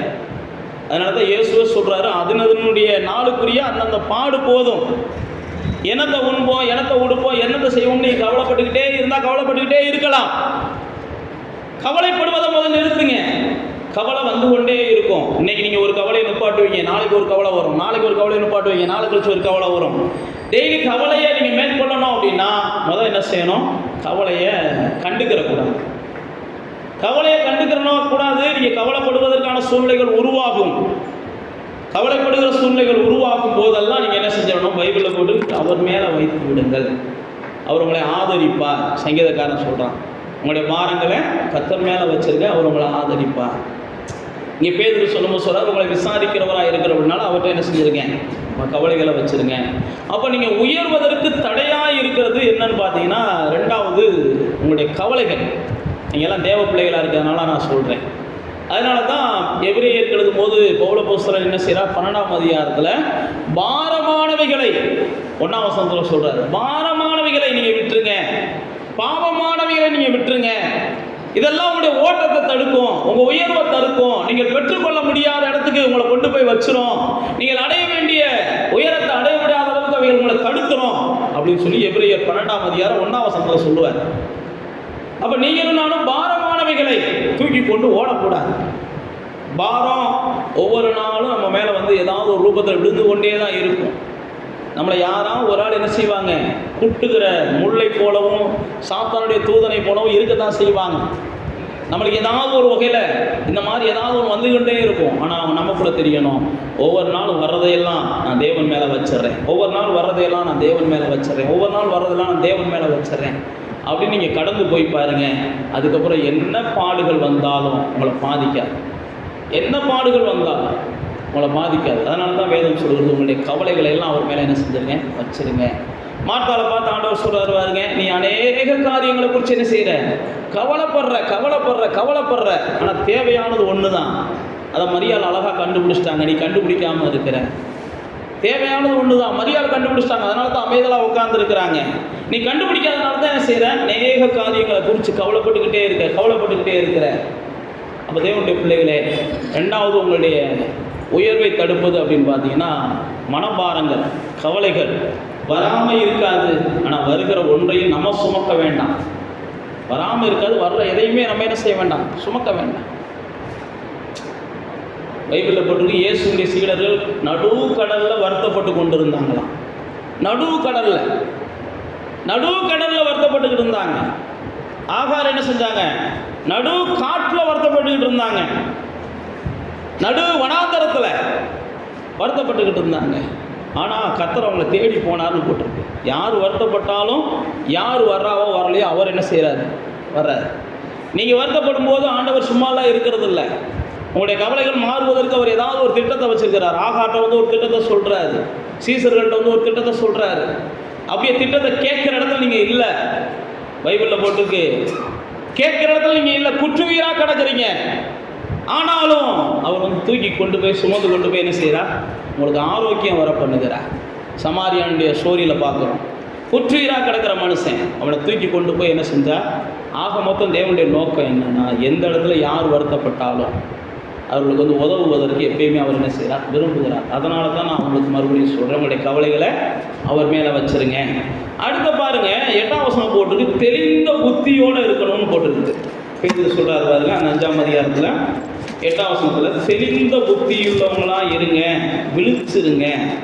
தெளிந்த புத்தி இல்லை அப்படின்னா அடுத்து சொல்கிறாரு, சாத்தான் எவனை விழுங்கலாமோ என்று என்ன செய்கிறான்? சுற்றி கொண்டு திரிகிறான். அப்போ நீங்கள் உயர்வடையணும் அப்படின்னா, நான் 1 முழம் ஏறுறேன் ஆனால் 9 முழம் இறங்குறேன் அப்படின்னா உங்களுக்கு தெளிந்த புத்தி இல்லைன்னு அர்த்தம். தெளிந்த புத்தி இல்லை, நீங்கள் சரியாக என்ன செய்யலை? தேவனை அறிகிற அறிவில் இல்லை, சரியாக உங்களுக்கு நிதானிக்க தெரியலை. நான் ஏறுறேன் 1 முழம் ஆனால் 10 முறை இறங்குறேன் அப்படின்னா கண்டிப்பாக நீங்கள் யோசிச்சு பாருங்க, கண்டிப்பாக உங்களுக்கு ஏதோ ஒரு இடத்துல நீங்கள் என்ன செய்கிறீங்க? கவனக்குறைவாக இருக்கிறீங்க. கர்த்தர் எப்பயுமே ஏறுகிறவர்களை இறக்குகிறவர்கள்லாம் இல்லை. பைபிளில் போட்டு குப்பையில் இருக்கிறவங்கள கொண்டு போய் உயரத்தில் வைக்கிறவர் தான். உயரத்தில் இருக்கிறவங்கள கொண்டு வந்து அவர் குப்பையிலலாம் வைக்கலை. அவரை யாரை தாழ்த்துறாருன்னா பெருமை உள்ளவங்களை தான் தாழ்த்துறார். தாழ்மை உள்ளவர்களுக்கு அவர் கிருபை அளிச்சுக்கிட்டே தான் இருக்கிறார். அப்போ நானும் நீங்களும் ஒன்றை புரிந்து கொள்ளணும், தெளிந்த புத்தி இல்லாததுனால தான் நம்முடைய வாழ்க்கையில் பல காரியங்களை பிசாசானவன் என்ன செய்யறான்? அழகாக ஜெயிச்சுட்டு போய்கிட்டே இருக்கிறான். அதனால தான் இங்கே போட்டிருக்கு, எவனை விழுங்கலாமோ என்று பிசாசு சுற்றி தெரிந்து கொண்டே இருக்கிறான். யாரை விழுங்குறான் அப்படின்னா தெளிந்த புத்தி இல்லாதவங்கள விழுங்குறான். அதனால தான் பேதுரு சொல்லும்போது சொல்லுவார், எப்போது கற்றாலும் உணர்வில்லாதவர்களுடைய வீடுகளில் கள்ள உபதேசம் பண்ணுறவங்க போய் அவங்களை என்ன செஞ்சிடறாங்க? கரைப்படுத்திடுறாங்கன்ற. கற்றாலும் உணராதவர்கள், தெளிந்த புத்தி இல்லாதவங்க, அவங்கள்ட்ட தான் கள்ள உபதேசக்காரங்க போய் கரைப்படுத்திடுறாங்க. அவங்களுடைய வாழ்க்கையை ஒரு நாள் வாழ்வை இன்பம் என்று எண்ணி அப்படிலாம் நிறைய பேர் சொல்லுவார். யார்கிட்ட? கற்றாலும் உணராதவங்க, கற்றாலும் உணராதவங்க. நான் அதான் உங்களுக்கு சொல்கிறேன், தெளிந்த புத்தி நமக்கு ரொம்ப அவசியம். ஒவ்வொரு தோல்வியும் நமக்கு நிதானிக்க தெரியணும், ஒவ்வொரு வெற்றியும் நமக்கு நிதானிக்க தெரியணும். இந்த வெற்றிக்கு என்ன காரணம்? கர்த்தர் யாரை பயன்படுத்துகிறாருன்னு தெரியணும். இந்த தோல்விக்கு என்ன காரணம்? எந்த இடத்துல நம்ம யாரை பயன்படுத்த தவறணுன்றதே நமக்கு தெரியும். நம்ம தெளிந்த புத்தி இல்லாமல் இருந்தோம் அப்படின்னா நம்முடைய உயர்வு நாளுக்கு நாள் மேலே போகிறதுக்கு பதிலாக என்ன செஞ்சிடும்? கீழே வர ஆரம்பிச்சிடும். அதனால தான் வேதத்தில் போட்டுருக்கு, தெளிந்த புத்தி உள்ளவங்களாக இருங்க. நம்ம எல்லாருக்குமே தெரியும், கழுதையை தேடிக்கொண்டு போன சவுலை தேவன் என்ன செஞ்சார்? ஒரே நாளில் கொண்டு போய் ராஜாக்களோட உட்கார வச்சார். கழுதையை தேடித்தான் போனார். அவருக்கெல்லாம் அந்த கனவே கிடையாது, ராஜாவாகணுன்ற கனவெல்லாம் கிடையாது. இருக்கிறத காப்பாற்றினா போதும். அப்பாவுடைய கழுதை நாளைக்கு நமக்கு தேவைப்படும், இருக்கிறத காப்பாற்றினா போதும்னு தான் அவர் போனார். அப்பாவுடைய கழுதை தொலைஞ்சு போச்சு. அவர்லாம் ஒரு நாள் கூட கடவுளோட நினைச்சதில்லை. எந்த தீர்க்க தரிசனமும் அவருக்கு வந்ததில்லை. எந்த தீர்க்க தரிசனமும் வந்ததில்லை. யாரும் வாக்கு தத்துவங்களை கொடுத்ததில்லை. தாவீதுக்காவது தீர்க்க தரிசனம் வந்துச்சு, யோசேப்புக்காவது வந்து தீர்க்க தரிசனம் வந்துச்சு, கனவு வந்துச்சு. இந்த சவுலுக்குலாம் எதுவுமே வந்ததில்லை. சில நேரத்தில் உங்களை மாதிரி கூட அப்படிப்பட்டவங்க கூட நீங்கள் இருக்கலாம். அப்படிலாம் எங்களுக்குலாம் எந்த கனவு வந்ததில்லை பாஸ்டர், எங்களுக்கெல்லாம் எந்த தீர்க்க தரிசனம் வந்ததில்லை பாஸ்டர், எங்களுக்கெல்லாம் எந்த ஒரு வாக்கு தத்துவம் வந்ததில்லை பாஸ்டர், நாங்கள் வாட்டுக்கு அன்னன்னைக்கு இருக்கிறத கஞ்சியை குடிச்சிட்டு போய்கிட்டு இருக்கோம் பாஸ்டர் கூட நீங்கள் இருக்கலாம். அப்படி இருந்தாலும் கர்த்தர் என்ன செய்கிறார்?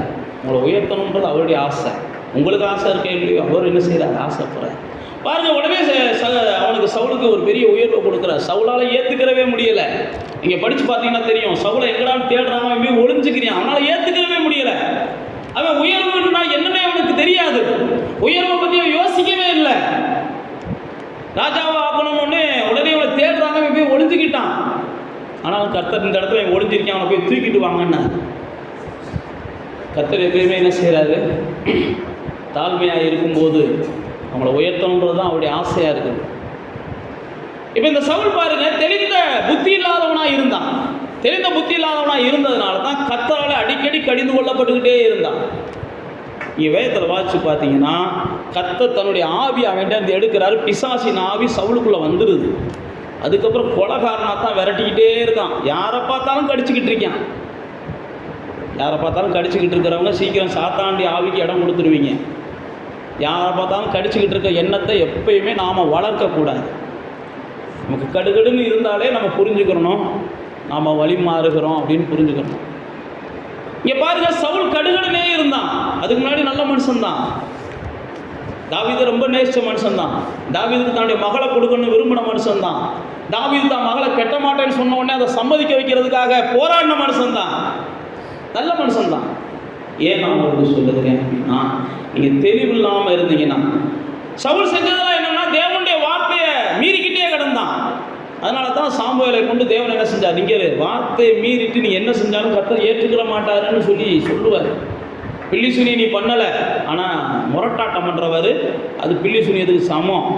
நீ விக்கிரக ஆராதனை பண்ணலை, ஆனால் தேவனுக்கு கீழ்ப்படியாமல் இருக்கவாரு, அது விக்கிரக ஆராதனை சமம், நீ நினைக்க வேண்டியதே அப்படின்னு சொல்லி சாமுவேல் என்ன செய்வார். அதனால் சில நேரத்தில் நாம் நினைக்கிறோம் சின்ன பெரிய பாம்பெலாம் நம்ம செய்யலை அப்படின்றது. சில நேரத்தில் இப்படிலாம் செய்கிறோம் பாருங்க, அதெல்லாம் நம்முடைய உயர்வை நம்மகிட்ட வந்து பறிக்கிறதா மாறுது. பைபிளில் போட்டிருக்கு. அதனால தான் தெளிந்த புத்தி இல்லாததுனால சவுல்கிட்ட இருந்து தேவன் என்ன செஞ்சார், ராஜ்யத்தை பறிச்சிட்டார். சவுலுக்காக சாமுவேல் துக்கப்பட்ட போது கூட தேவன் சாமுவேலை கூப்பிட்டு சொல்கிறாரு, அவனுக்காக துக்கப்படாத, நானே தள்ளிட்டு நீ ஏன்டா அவனை போய் நினச்சிக்கிட்டு இருக்கேன்றாரு. நானே உங்களை பார்த்து துக்கப்படுறேன்னு வைங்க, நல்லா வந்தாங்க, நல்லா கொடுத்தாங்க, நல்லா இருந்தாங்க, இப்படி போயிட்டாங்களேன்னா ஆண்டவர் அப்படி தான் என்கிட்டையும் சொல்லுவார். இங்கே வேறு அவங்கள பற்றி கவலைப்படுறதை விடு, இன்னொரு ஆள் இருக்குது, சூப்பர் ஆள் நான் கொண்டு வரேன் அப்படின்னு சொல்லி உடனே என்ன செய்கிறார், தாவீதுக்கு நேராக போன்றார். என் இருதயத்துக்கு ஏற்றவன், நான் விரும்புகிறதெல்லாம் செய்வான்ற. ஏன் நான் உங்களுக்கு சொல்லுகிறேன் அப்படின்னா, தெளிந்த புத்தி இல்லைன்னா சாத்தானுக்கு இரையாயிருவீங்க. சவுலை பாருங்கள், எவ்வளோ பெரிய ஆள், அவெல்லாம் உயர்வே எதிர்பார்க்கலை. தெளிந்த புத்தி இல்லை, எதை செய்யணும்னு தெரியல. சாமுவேல் வர்றதுக்கு முன்னாடி பலியிட்டுருவான். அதுக்கப்புறம் பார்த்தா அவன் மேலே இருக்கிற கொண்டுட்டு எல்லாத்தையும் வெட்டிட்டு வாங்கினா கொஞ்சத்தை எடுத்து ஒழிச்சு வச்சிருவான். இந்த ஒழிச்சு வைக்கிற பழக்கம்லாம் தேவப்பிள்ளைக்கு இருக்கக்கூடாது, பார்த்துக்கோங்க. இருந்துச்சுன்னா மாற்றிக்கோங்க. சில நேரத்தில் 4 பணியாரம் தான் இருக்கும். இங்கே நம்ம வந்து எத்தனை பேர் இருக்கிறோம், 5 பேர் இருக்கிறோம் அப்படின்னா உடனே நமக்குரிய பக்கம் மட்டும் எடுத்து வச்சுட்டு 3 பேருக்கு பிரித்து கொடுத்துருவோம். அப்படிலாம் நீங்கள் செய்யலைன்னா பாக்கியசாலிகள் தான். அப்படி செய்கிறவங்களா இருந்தால் மாற்றிக்கோங்க. எப்பயுமே ஒழிச்சு வைக்கிற பழக்கத்தை காட்டிலும் உதாரத்துவமான பழக்கத்தை வளர்த்துக்கோங்க. எனக்கு இல்லைனாலும் பரவாயில்ல, இவங்க சாப்பிடணும்னு கொடுத்து பாருங்களேன். வேறு லெவலில் தேவனால் நீங்கள் என்ன செய்வீங்க, போஷிக்கப்படுவீங்க. வேறு லெவலில் நீங்கள் போஷிக்கப்படுவீங்க. அப்போ பாருங்கள், சவுல் பாருங்கள் ஒழிச்சு வச்சுக்கிட்டான். அதனால தான் அவங்களுக்கு தெளிந்த புத்தி இல்லாதனால பிசாசுக்கு இரையாயிடுறாங்க நிறையா பேர். நம்ம தேவனைத்தானே தேடுறோம், தேவனுக்கு தானே கொடுக்க போகிறோம். சவுல் அப்படி தான் சொல்கிறான், நான் தேவனுக்கு கொடுப்பதற்காகத்தான் வச்சிருக்கிறேன், உங்களுடைய தேவனுக்கு பலிகிறதுக்காகத்தான் வச்சிருக்கிறேன். அதனால தான் உங்களுக்கு சொல்கிறேன், தேவன் பேரை சொல்லி கூட நீங்கள் மோசம் போக முடியும். உங்களை நீங்களே ஏமாற்றிக்கிறது. 7 மணிக்கு ஏன் காப்பி குடிக்கலன்னா, ஜோம் பண்ணிக்கிறீங்க, பைபிள் வாசிச்சுட்டு இருக்கேன், நான் எப்படி காப்பி கொடுக்குன்னு கேட்டாலும் அதுவும் ஒரு வகையான பிசாசுக்கு இடம் கொடுக்குற வேலை தான். அந்தந்த டயத்துக்கு அந்தந்த என்ன செய்யணும். நான் ஜோம் பண்ணுறேன், அதனால தான் எனக்கு என்ன செய்யுது, துணி துவைக்க லேட் ஆகிடுது. நான் பைபிள் வாசிச்சுக்கிட்டே இருக்கேன், அதனால தான் எனக்கு வந்து இதை பிள்ளைக்கு குளிப்பாட்ட லேட் ஆகிடுது. இப்படிலாம் தேவ பிள்ளைகள் சொல்லக்கூடாது. தேவனை சாக்கா சொன்னீங்க அப்படின்னா அதுக்கு வேறு எத்தையா சாக்கா சொல்லுங்கள். தேவனை தாக்கா சொல்லி என்ன செய்யாதீங்க, தப்பணும்னு நினைக்காதீங்க. அது கடைசியில் உங்களுக்கு தான் ஆபத்தாக முடியும். அப்படி தான் சவுலுக்கு என்ன செஞ்சிச்சு, ஆபத்தாக முடிஞ்சிச்சு. கடைசியாக நான் உங்களுக்கு சொல்கிறேன், அதே பேதுரு பாருங்கள், அடுத்து தெளிந்த புத்தி உள்ளவங்களாக இருந்துட்டு 9வது சொல்கிறாரு, விசுவாசத்தில் உறுதியாக இருந்து பிசாசுக்கு எதிர்த்து நில்லுங்க. நீங்கள் பிசாசுக்கு எதிர்த்து நிற்கணும் அப்படின்னா முதல்ல என்ன செய்யணும், விசுவாசத்தில் உறுதியாக இருக்கணும். அப்படின்னா என்னென்னா, நீங்கள் நம்புகிற தேவன் என்னை பிசாசின் வல்லமைக்கு தப்புவித்தவர் அப்படின்னு முதல்ல நீங்கள் நம்பணும். நீங்கள் ஆராதிக்கிற தேவன் என்னை பாவத்தின் வல்லமைக்கு தப்புவித்தவர். விசுவாசம் அப்படின்னா நமக்குள்ள என்ன செய்யணும், எப்பயுமே தேவன் மேலே பெருசாக இருக்கணும். தான் மேலே இருக்கிறது விசுவாசம் கிடையாது. சிலர் நம்மளை குறித்து பெருசாக நினைக்கிறதா இருந்தால் எவ்வளோ நாள் நினைப்போம். தேவனை குறித்து எப்பயுமே என்ன செய்யணும், பெருசாக நினைக்கிறது தான் விசுவாசம். அதனால தான் இயேசு அழகாக சொன்னார், நீ விசுவாசிட்டீங்கன்னா உன்னால் கூடாதது ஒன்றுமே இருக்காது. இயேசுடைய சீடர்கள் இயேசு ஜெபம் பண்ண போயிடுவார். மத்தேயு 17ஆம் அதிகாரத்தில் இயேசு ஜெபம் பண்ண போனோடனே இயேசுவினுடைய சீடர்கள் என்ன செய்வாங்க, இருப்பாங்க. மலையடி வாரத்தில் இயேசு வரும்போது பார்த்தா பெரிய கூட்டமாக இருக்கும். மத்தேயு 17ஆம் அதிகாரத்தில் அப்போ என்னடா கூட்டமாக இருக்குன்னு விசாரிக்கும் போது உடனே அவங்க சொல்லுவாங்க, இந்த மாதிரி ஒரு பேய் பிடிச்சவனை கொண்டு வந்தோம், ஒரு திமிர்வாதக்காரனை கொண்டு வந்தோம், ஒரு நோய் பிடிச்ச பிடிச்சவனை கொண்டு வந்தோம், உங்களுடைய சீசர்களால் செய்ய முடியலை அப்படின்னு உடனே இயேசு சத்தம் போடுவார். தான் சீசர்களை அதட்டுவார். எதுடா என்னடா பண்ணுறீங்க? எப்பயுமே இயேசு என்ன செய்கிறாரு, நான் சீசர்கள் எதையும் செஞ்சாங்கன்னு சொல்லித்தான் காதில் கேட்க விரும்புகிறார். என் பிள்ளைகள் இதை செய்ய முடியாமல் போயிட்டாங்க, அதை செய்ய முடியாமல் போயிட்டாங்க. நீ தேவனை பின்பற்றுகிற உன்னால் இதை செய்ய முடியல, நீ தேவனை பின்பற்றுகிற உன்னால் அதை செய்ய முடியலன்னு அடுத்தவங்க சொல்கிறத உங்கள் காது வேணால் கேட்டுட்டு மழுங்கி போகலாம். ஆனால் கர்த்தருடைய காதுகள் எப்பயும் அதை என்ன செய்யலை, கேட்க விரும்பல. பாருங்க, சீசர்கள் அப்படி இருந்த உடனே இயேசுக்கு சொன்ன உடனே இயேசுக்கு கோபம் வருது. ஏன் கூட இருக்கிறவன் ஒருத்தர் சாட்சியான் இருக்கணும், என்ன தேடுகிறவன் ஜெயிச்சான் இருக்கணும், என்ன தேடுறவன் துரத்தினான் இருக்கணும், என்ன தேடுறவன் அதிசயமானதை செஞ்சான் இருக்கணும். ஏன் கூட இருந்துக்கிட்டு எதையுமே செய்யாமல் இருக்கீங்களே, ஏன்டா இப்படி இருக்கிறீங்க, எது வரைக்கும் நான் உங்கள்கிட்ட பொறுமையாக இருப்பேன்றார். நல்லா தெரிஞ்சுக்கோங்க, தேவனை தேடுற நீங்களும் நானும் வாழ்ந்து காட்டலை அப்படின்னா தேவன் வருத்தப்படுவார். தேவனை தேடுற நீங்களும் நானும் அந்த பூமியில் ஜெயிச்சு காமிக்கலைன்னா தேவன் வருத்தப்படுவார். நீ தேவனை எவ்வளோ வேணாலும் தேடலாம், ஆனால் உங்கள் வாழ்க்கையில் என்ன செய்யணும், நிரூபித்து காமிக்கணும். நீங்கள் தேவன் உங்கள் கூட இருக்கிறாருன்னு சொல்லி என்ன செஞ்சிடணும், நிரூபித்து காமிக்கணும். அப்போ தான் உங்கள் வாழ்க்கையை கர்த்தர் என்ன செய்வார், பார்த்து சந்தோஷப்படுவார். இல்லைன்னா கர்த்தர் என்ன செய்வார், எது வரைக்கும் நான் உனக்கு போட்ட பொறுமையாக இருப்பேன், ஏன் உன்னால் ஜெயிக்க முடியலை, உனக்கு என்ன தான் குறை, உன்னால் ஜெயிக்க முடியலை, ஏன் உன்னால் மேற்கொள்ள முடியலை, ஏன் உன்னால் வாழ்ந்து காட்ட முடியலை, இன்னும் ஏன் போராடிக்கிட்டே இருக்கிற, ஒவ்வொரு நாளும் ஏன் நரகத்தில் இருக்கிற. இன்றைக்கி இருக்கிற நரகம் நாளைக்கு என்ன செஞ்சாகணும், மாறியாகணும். இன்றைக்கி உங்கள் வாழ்க்கையில் என்னெல்லாம் நீங்கள் பார்க்குறீங்களோ அதெல்லாம் நீங்கள் மாற்றணும். அதை கர்த்தர் விரும்புகிறார். நீங்கள் மேற்கொள்ளணும்னு கர்த்தர் விரும்புகிறார். நீங்கள் மேற்கொள்ளாமல் ஏதாவது சாக்கு போக்குகளை சொல்லிக்கிட்டே இருந்தீங்கன்னா சாக்கு போக்குகளை சாகுற வரைக்கும் சொல்லிக்கிட்டு தான் இருக்கணும். கர்த்தர் எப்பயுமே சாக்கு போக்கு சொல்கிறவங்களுக்கு உடந்தையாலாம் இருக்க மாட்டார். சாதிக்க விரும்புகிறவங்களுக்கு எப்பயுமே உடந்தையாக இருப்பார். நான் இதை மாற்ற விரும்புகிறேன், இதை எப்படியாவது மாற்ற விரும்புகிறேன், இந்த நரக வாழ்க்கையை மாற்ற விரும்புகிறேன், இந்த சாத்தான் போராட்டத்தை மாற்ற விரும்புகிறேன், அப்படிப்பட்டவங்களுக்கு இயேசு எப்பயுமே உடந்தையாக இருப்பார். இங்கே பாருங்க, அழகா இயேசுடைய சீசர்கள் வந்த உடனே இயேசு பார்க்குறார். பார்த்த உடனே சத்தம் போடுறாரு. சத்தம் போட்ட உடனே இயேசுடைய சீசர்களுக்கு முன்னாடியே அந்த பேயை விரட்டி விடுறாரு. அந்த மனுஷனை சுகமாக்குறாரு. சுகமாக்கின உடனே இயேசுடைய சீசர்கள் கேட்குறாங்க, ஏன் எங்களால் கூடலை? அப்போ இயேசு சொல்கிறார், உங்கள்கிட்ட விசுவாசம் என்ன செய்யலை, கடுகளவு கூட இல்லைடா. நான் உங்களுக்குள்ள விசுவாசத்தை வர வைக்கிறதுக்காகத்தான் உங்கள் முன்னாடி எல்லா அதிசயத்தையும் செய்கிறேன். உங்களுக்குள்ள விசுவாசம் வரணுன்றதுக்காகத்தான் எல்லா அதிசயத்தையும் செய்கிறேன். ஏன்னா உங்களை விட்டு நான் போனதுக்கப்புறம் நீங்கள் விசுவாசமாக இருந்தால் தான் அடுத்த விசுவாசிகளை நீங்கள் உருவாக்க முடியும். நீங்களே விசுவாசம் இல்லைன்னா உங்களை பார்த்து 10 பேர் இடறி போயிடுவேன், இருக்கிறவனு 10 பேர் இடறிட்டு போயிடுவேன் அப்படின்னு சொல்லி இயேசு என்ன செய்வார், உங்களால் கூடாது ஒன்றும் இல்லை, மலையை பார்த்து பெயர்ந்து போனால் போகும். அப்போ தேவனுடைய பிள்ளைகளே, நீங்கள் உயரணும் அப்படின்னா விசுவாசத்தில் என்ன செய்யணும், உறுதியாக இருக்கணும். விசுவாசத்தில் வளரணும், விசுவாசத்தில் உறுதியாக இருக்கணும். இயேசுடைய சீசர் இயேசுடைய ஜெபம் பண்ணாங்க, எங்கள் விசுவாசம் வளரணும், உதவுங்கன்னு. உடனே இயேசு என்ன செஞ்சார் தெரியுமா, உன்கிட்ட கொஞ்சம் விசுவாசம் தான் போதும்னா, விசுவாசமே இல்லை, உன்கிட்ட விசுவாசமே இல்லை, சும்மா என்கிட்ட நாடகம் காமிக்கிற, என்கிட்ட இருக்கிற விசுவாசம் வளரட்டும், என்கிட்ட இருக்கிற விசுவாசம் வளரட்டும். சிலர் அப்படி தான் சொல்லுவாங்க. கொஞ்சம் விசுவாசம் கொஞ்சம் வளரணும். இயேசுட்டே கேட்குறாங்க சீசர். ஆனால் இயேசு ஏற்றுக்கிறல. உங்கள்கிட்ட கொஞ்சோன்னு விசுவாசம் இருந்தாலும் நீ ஜெயிச்சு காமிப்பேன்னு சொன்னார். ஆட்டோ விசுவாசம் வளருவதாக நான் வாழ்த்துகிறேன் அப்படின்னு நானாக இருந்தால் சொல்லியிருப்பேன். வேறு வழி இல்லையே.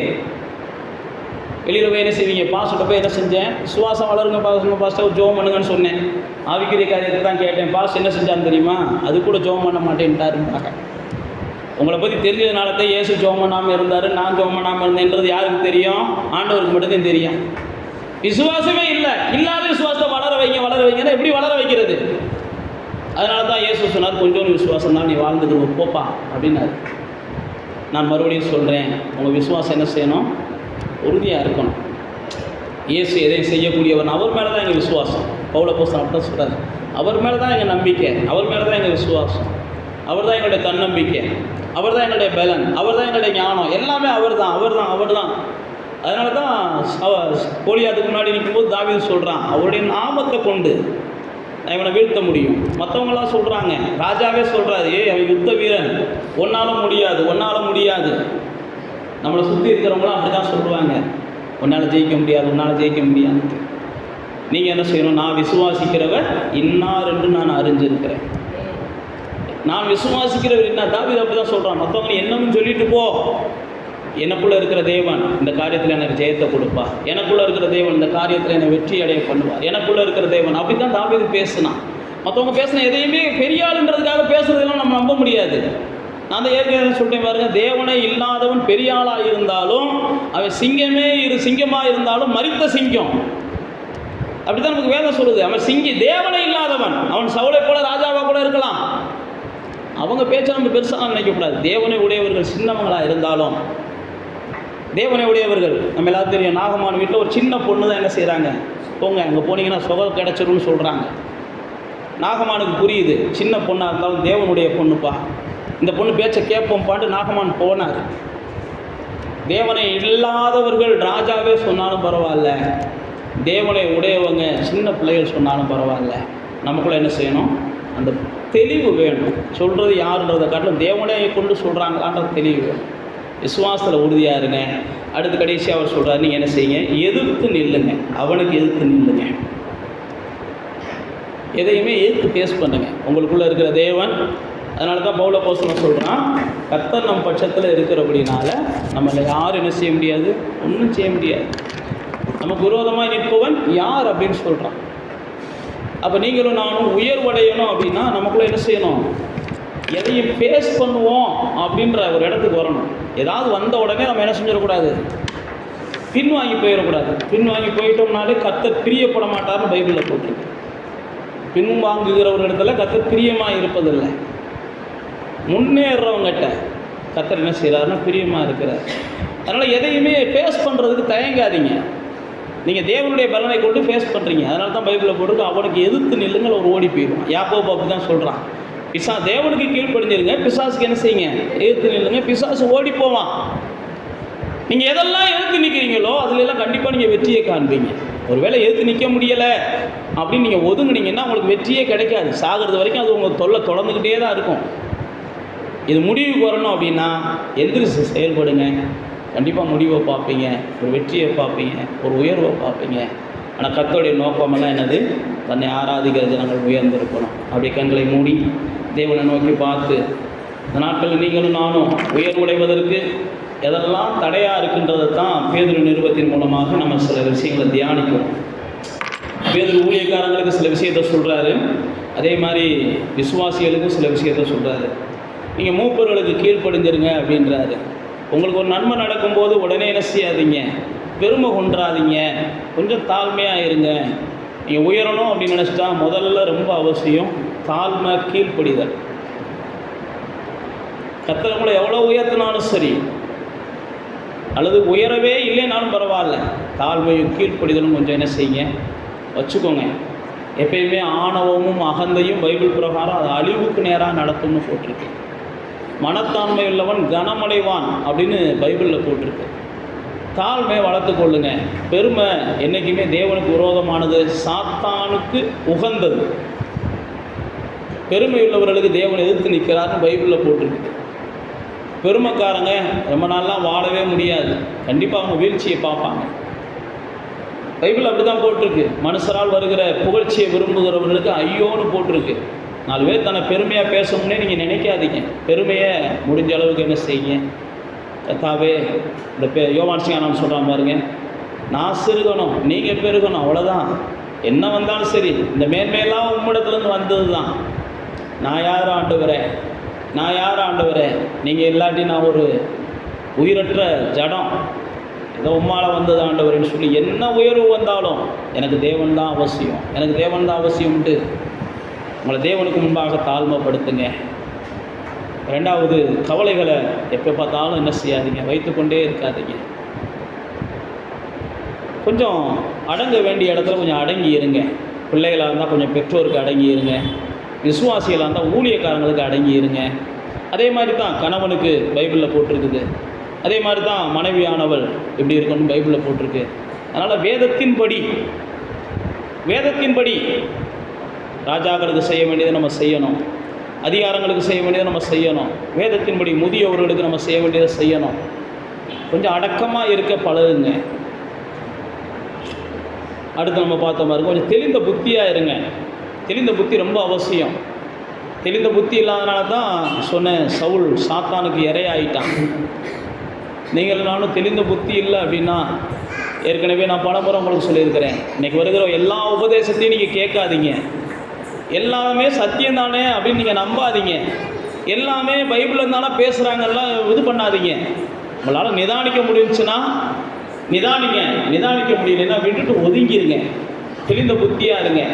சாத்தான் இன்னைக்கு தனக்கு கொஞ்ச காலம் தான் இருக்குன்னு சொல்லிட்டு எல்லாத்தையும் பயன்படுத்த ஆரம்பிச்சிட்டான். இன்னைக்கு பைபிளையும் பயன்படுத்த ஆரம்பிச்சிட்டான் சாத்தான். ஏன்னா கொஞ்ச காலம் தான் இருக்கு. இன்னைக்கு பைபிளையும் சாத்தான் எடுத்து பயன்படுத்த ஆரம்பிச்சிட்டான். அதனால தெளிந்த புத்தியோடு இருங்க. கடைசியாக சொன்ன பாருங்க, விசுவாசத்தில் உறுதியாக இருங்க. எதை எதிர்த்து செயல்படுங்க, கண்டிப்பாக உயர்வடைவீங்க. கர்த்தர் உங்களுக்கு உதவி செய்வார். பிதாவே, உண்மை ஆராதிக்கிற ஜனம் உண்மை அறிகிற அறிவில் வளரட்டும்பா. உண்மை அறிகிற அறிவு தான் உங்களுடைய ஜனத்துக்கு பாதுகாப்பை கொடுக்கும். உண்மை அறிகிற அறிவு தான் உங்களுடைய ஜனத்துக்கு ஆசீர்வாதத்தை கொடுக்கும். உண்மை அறிகிற அறிவு தான் இந்த ஜனத்துக்கு மேன்மையை கொண்டு வரும். உண்மை அறிகிற அறிவு தான் இவங்க நாளுக்கு நாள் தலைத்து கொண்டே போக உதவி செய்யும். அதனால் உண்மை அறிகிற அறிவில் அந்த ஜனங்கள் வளரட்டும். உண்மை அறிகிற அறிவில் இவங்க எந்த அளவுக்கு வளர்கிறாங்களோ அந்த அளவுக்கு உலகத்தில் உயர்ந்திருப்பாங்க. உண்மை அறிகிற அறிவில் வளராதவங்க உலகத்தில் உயரவே முடியாதுன்ற சத்தியத்தை தான் நாங்கள் இன்றைக்கி தியானிச்சிருக்கிறோம். அதனால் உண்மை அறிகிற அறிவை நம்முடைய பிள்ளைகள் விரும்பட்டும். உண்மை அறிகிற அறிவில் நம்முடைய பிள்ளைகள் வளரட்டும். உண்மை அறிகிற அறிவில் இன்னும் கூட நம்முடைய பிள்ளைகள் ஏங்கட்டும்ப்பா. பவுல் சொல்கிறான் பாருங்க, எல்லாவற்றையும் அவரை அறிகிற அறிவுக்காக நான் குப்பையும் நஷ்டமுமா நினைக்கிறேன்றான். அந்த எண்ணமும் அந்த வாஞ்சையும் உண்மை அறிகிற அறிவு தான் உலகத்திலேயே பெரிய பொக்கிஷம்னு நம்முடைய பிள்ளைகள் நினச்சிக்கிறட்டோம்ப்பா. உண்மை அறிகிறத தெளிந்த புத்தியோடு அறிஞ்சுக்கிறட்டும். உண்மை அறிகிறோம்னு சொல்லிட்டு எந்த ஆபத்திலையும் போய் உங்களுடைய பிள்ளைகள் மாற்றிக்கிறக்கூடாதுப்பா. ஆகாத போதனைகளுக்குள்ள உங்களுடைய பிள்ளைகள் மாட்டிடக்கூடாது ஆண்டவரே. தவறான பாதைகளில் உண்மை அறிகிற அறிவுக்கு போகிறோம்னு சொல்லி அவங்க போயிடக்கூடாதுப்பா. தெளிந்த புத்தியோடு இருக்க கர்த்தர் உதவி செய்யுங்கப்பா. இந்த பிள்ளைகள் வருகிற நாட்களில் உயர்வை இந்த பூமியில் காணட்டும். கர்த்தருக்கு கீழ்ப்படிஞ்சிருங்க, அவர் உங்களை உயர்த்துவார் என்ற நம்முடைய வார்த்தை நிறைவேறட்டும். ஏற்ற காலத்தில் உயர்த்துவார் என்ற நம்முடைய வார்த்தை நிறைவேறட்டும். எங்களுடைய ஆலயத்துக்கு வருகிற ஒவ்வொருவரும் இந்த பூமியில் உயர்ந்தவங்களாக இருக்கணும், வாழணும், அவங்க வாழ்ந்து காட்டணும். கர்த்தர் உதவி செய்யுங்கப்பா. நாங்கள் ஆசீர்வதிக்கிறோம். எங்கள் ஆலயத்துக்கு வருகிற தேவனை தேடுகிற அந்த சத்தியத்தை தியானிக்கிற நாங்கள் எல்லா வகையிலையும் வாழ்ந்துருக்கட்டும்ப்பா. எங்களை பார்க்குற ஒவ்வொருவரும் இவர்கள் தேவனை அறிந்தவர்கள், இவர்கள் பாக்கியவான்கள் என்று சொல்லட்டும். அன்றைக்கி பேதுருவை பார்த்து சொன்னீங்க பாருங்க, குமாரனாகிய சீமோனே நீ பாக்கியவான், இந்த அறிவு உனக்கு கிடைச்சிருக்கு. இந்த அறிவினாலே உடைய பிள்ளைகள் பாக்கியவான்களாக பாக்கியவதிகளாக வாழ்ந்திருக்கட்டும் என்று நாங்கள் வாழ்த்துகிறோம். ஆசீர்வாதமாக இருக்க அனுக்கிரகம் செய்யும். எல்லா துதியும் நாங்கள் உமக்கு செலுத்துகிறோம். இயேசுவின் நாமத்தில் ஜெபிக்கிறோம் பிதாவே.